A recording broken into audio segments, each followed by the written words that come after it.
The Wonder's a new film with Florence Pugh and is about a tale of two strangers who transform each other's lives, a psychological thriller and a story of love pitted against evil. There's a number of other great actors in this.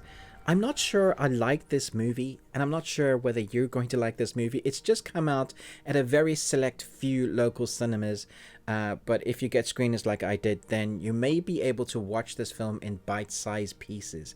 And the reason I say that is because it starts off by setting you at unease with what you're going into.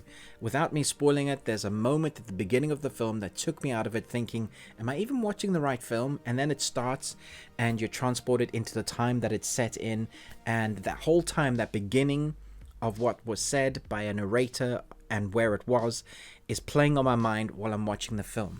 And then the film is, for an hour and a half, really slow. It's a slow burn. And I wouldn't class it as a thriller at all. That synopsis by IMDb is absolutely wrong. There are moments that are thriller-ish, but it's more a decline of a young girl and a scientific experiment, it seems, where Florence Pugh's character is a Nightingale nurse. She is called in to sit and watch, basically in a room for 2 weeks, 14 days, and she also has a nun who is there to swap over at the other times. They're there because this young girl that they're sent to watch hasn't eaten for 4 months, and they want to know whether she's like a saint, if it's some sort of miracle, or whether it's fake. And so that as a synopsis, as a storyline, is really interesting and had me go, yeah, I want to check this out. Now, the acting is great. I think you're going to enjoy seeing a number of actors really kind of be at their A game. Florence Pugh, Syrian Hands, Tom Burke, Toby Jones.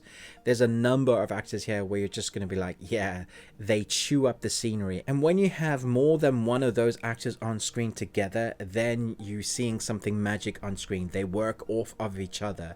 Even though it's a slow burn, the story of what's going on to this girl as the story moves on is horrific enough for you to keep watching, but at the same time, it's the actors that are giving their best. Even though it's not dialogue heavy, it's more the scenery, what their emotions are telling them, what they're doing, their mannerisms, how they hold their body, acting 101, and they do it greatly, so it keeps you going.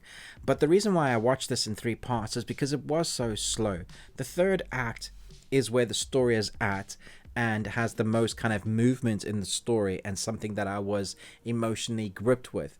But it took the first 2 acts for me to get through it because it was so slow and so kind of drawn out that I didn't know that I was going to like the film or even finish it. When you are a reviewer, you have to justify getting people to spend their time or their money to going to watch a film, no matter who's on screen, no matter who it is.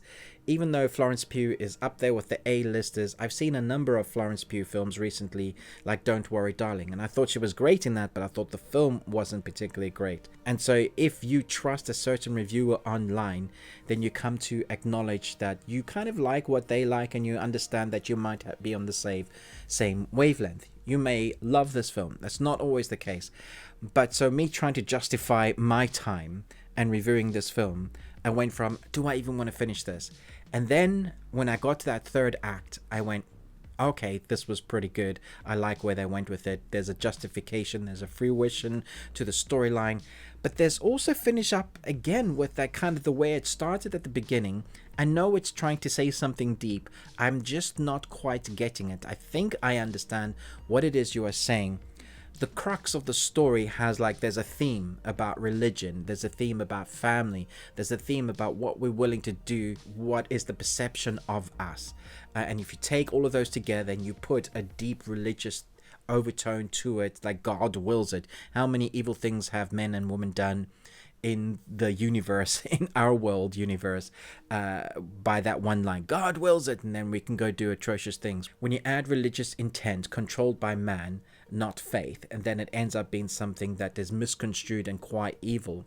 And I think that is part of the theme here. However, because it's quite slow, I didn't know that I wanted to finish it, and I'm just kind of going around in circles. So I'm going to give this a 3 because it is a good film. It is well shot, it is well acted, but it took me a long time to get to that 3. You got one. It took me a while in my mind to go, Is it though? So I think a lot of people will, well, especially critics, will eat this up and say it's one of the best films you've ever seen. I am more of the, I need to be entertained. I need to sit here for, however long you've created this and go on a ride of escapism.